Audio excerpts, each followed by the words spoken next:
Nous vivons dans un monde brillant, stressant, rapide. Notre esprit est toujours dispersé, toujours fatigué, toujours ailleurs. Or que les grandes traditions disent la même chose. L'homme qui ne se connaît pas lui-même vit dans l'obscurité. Dans cette vidéo, je vais t'apprendre qu'est-ce que méditer, pourquoi il faut méditer, et surtout, je vais t'apprendre à commencer à méditer dès maintenant de façon simple. Moi, c'est Rakistava Moussa, entrepreneur et étudiant passionné dans le courant spirituel ancien et contemporain. Comme je l'ai dit, d'abord, c'est quoi méditer? Méditer, c'est juste entraîner l'esprit à être calme, à revenir au présent. Et toutes les grandes traditions disent la même chose. On va voir que chez les bouddhistes, méditer, c'est revenir à la paix, c'est calmer l'esprit, c'est revenir à la sagesse. Et Bouddha va dire que un esprit agité crée des peurs. Dans le taoïsme, on va dire que méditer, c'est revenir à l'état naturel. Parce qu'ils ont une citation phare qui est très importante, c'est que quand l'eau est calme, on voit le reflet du ciel. Et quand l'esprit est calme, on voit la vérité. Et cette citation est très très importante. Il faut la méditer pour comprendre. Regardez l'eau dans un récipient ou bien au marigot. Quand l'eau est calme, vous pouvez même vous-même vous voir même à travers l'eau. Vous pouvez voir les reflets de notre image. Mais quand l'eau est trouble ou bien quand l'eau est agitée, les images sont déformées. On ne voit pas véritablement les images. Notre mental aussi, c'est comme ça. Si notre mental est calme, on voit les choses calmes, on voit les choses réelles. Il va refléter la réalité. Mais si notre mental est agité, on est toujours en train de penser à mille choses, on est stressé, le mental n'étant pas calme, il va refléter des images fausses de la réalité, comme l'eau trouble ou bien l'eau agitée reflète les images fausses. C'est un peu la même chose. C'est pourquoi méditer va véritablement nous ramener à pouvoir voir la réalité. La méditation en Afrique, c'est le silence. C'est faire le silence. Vous avez cette citation Peul qui dit que le silence est aussi une parole. Le silence, c'est aussi une parole. Hein? Et on a aussi cette citation Bambara qui dit que le silence connecte l'homme à son cœur. Le silence là connecte l'homme à son cœur. Ça veut dire que si tu ne fais pas de silence, tu ne peux pas entendre ton cœur, tu ne peux pas écouter ton cœur, tu ne peux pas écouter la nature. C'est pourquoi la méditation véritablement est importante. Et quand nous revenons à la neuroscience aujourd'hui, qui est la branche de la science qui parle de, qui, qui étudie le mental, qui étudie les pensées, elle confirme tout ce qu'on est en train de dire depuis que ce que les sagesse hein, on dit depuis des siècles.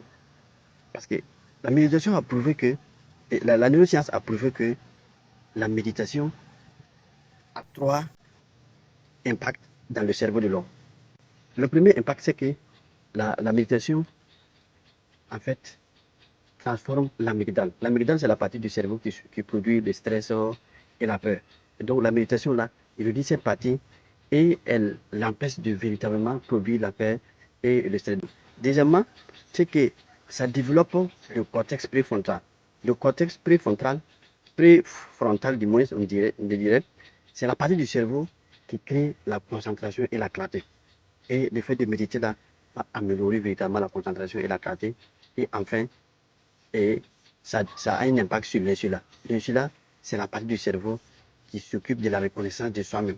Donc, et cette partie-là va s'activer avec la méditation. Donc, si nous voyons, la méditation, c'est juste un entraînement mental, c'est un entraînement de son cerveau à pouvoir être présent, à pouvoir penser peu, à rester calme. C'est ça la méditation. Ce n'est pas des sciences mystiques, ce n'est pas des choses mystérieuses qu'il faut apprendre, ce n'est pas une religion. C'est juste apprendre son cerveau à se calmer. C'est apprendre son cerveau à être présent. C'est juste apprendre à se concentrer. Et ça, c'est possible pour toute personne qui va commencer à s'exercer. Si nous partons dans les avantages, pourquoi il faut méditer, d'abord, on va dire que la méditation réduit le stress. Comme nous avons vu, la méditation va calmer l'esprit et ça va réduire la production de ce qu'on appelle le cortisol. Le cortisol, c'est l'hormone qui produit, qui est la cause du stress et, et, de, et de la peur. Et donc, le fait de méditer là, ça réduit la production de cette hormone-là. Et on va voir qu'on est beaucoup plus calme et on est beaucoup plus serré. Comme Bouddha aussi l'a dit, un esprit agité crée de la souffrance. Un esprit agité crée de la souffrance. Donc, c'est pour ça la méditation va vraiment nous réduire le stress, va réduire les souffrances, va réduire les peurs. Également, il faut dire que la méditation va augmenter la concentration. Donc, le fait de méditer, ça va augmenter notre capacité de se concentrer. On va pouvoir voir clair. Et comme les taoïstes disent, un esprit agité ne voit rien. Et un esprit calme voit tout. Un esprit agité ne voit rien. Et un esprit calme voit tout. J'ai parlé de l'histoire de l'eau et votre mental. De l'eau troublée, vous ne pouvez pas voir des reflets. Mais quand l'eau est calme, vous pouvez voir les reflets. Votre esprit aussi, notre esprit, c'est la même chose. Également, on va dire que la méditation va nous aider à contrôler nos émotions. Donc, quand tu médites, tu vas voir que tu seras calme, tu seras patient et tu vas avoir plus de l'empathie. Et moi, je peux témoigner de ça aujourd'hui parce que depuis que j'ai commencé ce cheminement-là, je vois que je suis plus calme pour les choses qui m'irritaient, qui me faisaient peur, qui m'énervaient. Ces choses-là ne me font plus, ils ne m'énervent plus, ça ne m'irrite plus. En fait, j'ai une certaine sérénité, une certaine calme que je ne peux même pas expliquer. Je me demande, est-ce que voilà, je suis normal. Voilà, mais ça te crée, ça te fait devenir calme. Ça te rend patient. Parce que dans la vie, on souffre beaucoup à cause de l'impatience. Voilà, beaucoup de fois, on veut des choses, on est pressé d'avoir certaines choses. On manque de patience. Même quand on est dans une difficulté, souvent on manque de patience. Tout ça va, tout est passager, ça va passer. Donc la méditation là t'aide à avoir de la patience. Et également, la méditation t'aide à avoir de l'empathie. Ça va t'aider à avoir de l'empathie. Et l'empathie, c'est important parce que ça va t'amener à ne pas détester les gens, quel que soit ce que les gens vont faire. Tu ne vas pas les détester parce que tu as de l'empathie.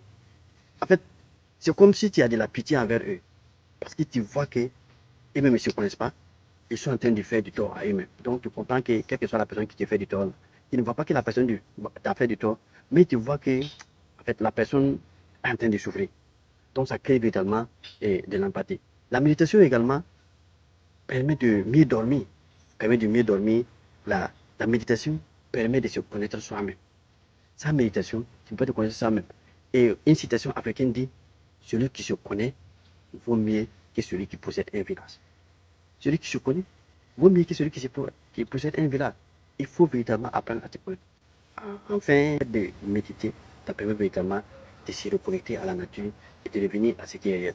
Donc, nous avons vu que véritablement, c'est très très important de pouvoir véritablement méditer. Donc, il faut qu'on apprenne à méditer parce que les avantages sont énormes. Sans méditation, nous ne pouvons pas être bien concentrés, nous ne pouvons pas véritablement avoir l'esprit clair pour voir les choses parce que si notre esprit est hésité, nous ne voyons rien. Et sans méditation, ce n'est pas possible de ne pas stresser. Or que nous sommes dans un monde qui est trop bruyant, où il y a tellement de bruit, où il y a tellement de rapidité, où en fait ça va dans tous les sens. Donc le fait de véritablement méditer va nous aider en tout cas à pouvoir être calme dans un monde qui n'est pas calme. Et ça c'est important pour notre véritable bien-être. Enfin, vous avez dit qu'on va apprendre comment à méditer simplement. Comme nous qui sommes les débutants, il faut faire simple. Pour faire simple, d'abord il faut trouver un endroit calme. C'est-à-dire que vous trouvez un endroit calme, voilà, que ce soit dans votre maison ou bien ailleurs, si vous pouvez, en tout cas dans votre bureau, vous pouvez en tout cas trouver un endroit calme et de bien vous asseoir. Ça demande que vous vous asseyez bien. Soit vous pouvez être assis sur un tapis, sur un coussin, sur une chaise ou bien sur un tabouret. Il faut bien vous asseoir pour avoir le dos droit. Votre dos doit être droit et les mains sont posées sur les cuisses ou en tout cas croisées. Encore, vous pouvez croiser les mains là. Et puis, véritablement, vous asseoir comme ça dans cette position-là. Et les épaules vont être détendues. Les épaules détendues. Il ne faut pas être fixé. Quand on veut, en tout cas, il faut vous asseoir de façon confortable. Il y a des positions de méditation pour ceux qui sont avancés. Voilà, où il faut croiser les pieds. Et ça, c'est pas tout le monde qui peut le faire. Donc, ça demande de l'entraînement pour pouvoir le faire. Mais il faut trouver une position confortable. Voilà, que ce soit une chaise ou bien c'est un tabouret ou bien si c'est par terre qui est pour vous. trouver une position confortable, garder le dos droit et les épaules détendues et les mains posées ou croisées. La seconde étape après d'avoir pris la bonne position, c'est de respirer. Respirer et expirer. Hein? Il faut fermer les yeux doucement et respirer fort et expirer fort. Et la troisième étape, c'est de trouver un point de concentration. Parce que sans point d'ancrage, votre esprit va divaguer. Donc il faut trouver un point où fixer votre attention. Et il y a 3 points d'attention que les gens utilisent. Celui qui est le plus utilisé universellement comme point de concentration, c'est la respiration. Ça, c'est utilisé partout dans le monde. C'est universellement reconnu. Tu peux te concentrer sur ta respiration. Hein? Quand tu respires, tu te concentres sur ta respiration. Expiration, inspiration, expiration, inspiration. Tu te concentres sur ça. Et ça te permet de te concentrer. Quand c'est comme ça, tu peux avoir un point d'ancrage. Le deuxième point d'ancrage qu'on peut utiliser, c'est nos sensations. C'est-à-dire que tu peux utiliser les points de contact, voilà, le contact de tes mains. Tu peux utiliser ça pour te concentrer sur le contact de tes mains ou bien le contact de ton fessier avec l'endroit sur lequel tu es assis. En tout cas, il faut trouver un point de contact, des points de sensation de ton corps pour pouvoir servir des points où tu vas fixer ta concentration. Et enfin, c'est trouver une phrase. Soit vous pouvez trouver une phrase qui va vous servir de point de concentration. Et quand vous trouvez cette phrase-là, vous devez en fait, la répéter. Pendant que vous avez les yeux fermés, vous êtes concentré pour répéter cette phrase. Vous vous concentrez sur cette phrase-là. Hein? Et cette phrase, ça peut être paix, paix, paix, ou bien calme, calme, calme. Si vous êtes musulman, vous pouvez faire un zikr. C'est-à-dire que peut-être vous pouvez dire Allah, Allah, Allah, autre chose. En tout cas, vous pouvez trouver une formule qui vous convient le plus, que vous allez répéter et vous concentrer sur cette formule que vous êtes en train de dire là. Donc, vous avez 3 points d'ancrage qui peuvent être de se concentrer sur sa respiration, ou bien de se concentrer sur des points de contact de son corps, ou de trouver un mot qu'on va répéter au cours de notre concentration. Et sachez que quand vous serez dans cette situation, les parties vont venir. Les parties ne vont pas cesser de venir. Mais quand tu te rappelles que tu as quitté ton point de concentration, il faut revenir. Quand tu te rappelles seulement que tu as quitté, tu reviens. Quand tu te rappelles que tu as quitté, tu reviens. Voilà. Et tu vas voir qu'au fur et à mesure que tu reviens, tu mets plus de temps avant de sortir. Si tu mettais 2 secondes et ton esprit est ailleurs, peut-être quand tu vas revenir, tu vas peut-être mettre 2,5 secondes ou bien 3 secondes avant de repartir. Donc, il ne faut pas vouloir forcer, te dire que ouais, il ne faut pas qu'il y ait penser. Non, c'est parce que tu ne peux pas arrêter de penser. C'est en entraînant ton esprit là, parce que les pensées sont automatiques. Ce n'est pas toi souvent qui a vu, ça vient comme ça. Ça a été démontré par les neurosciences. Donc, quand tu vas sortir, essaie de revenir seulement. Et ne culpabilise pas que non, ouais, ça ne marche pas, j'ai pas tout. Non, c'est au fur et à mesure que ça va marcher. Donc, quand tu sors, tu viens seulement. Tu te rends compte que tu es sorti, et reviens. Tu te rends compte que tu es sorti, et reviens. Donc, tu peux faire ça pendant au moins les 5 minutes là, et tu vas voir que ça va t'apaiser. Et enfin, avant de quitter la méditation, il faut inspirer fortement. Il faut inspirer fortement voilà, avant de quitter. Tu prends un grand coup de respiration et tu te remercies toi-même. Voilà. Et il faut répéter ça. Ça veut dire au moins 5 minutes par jour. Si vous faites 5 minutes par jour, il faut le continuer dans le temps. Il ne faut pas faire aujourd'hui, demain tu ne fais pas. Non. Si tu veux que, en tout cas, avoir le résultat, il faut que tu le fasses chaque jour. C'est pour cela que j'ai dit pour les débutants, c'est mieux de commencer 5 minutes par jour. Parce que c'est qu'on voulait, c'est sur quoi je voulais en tout cas m'attarder sur cette vidéo.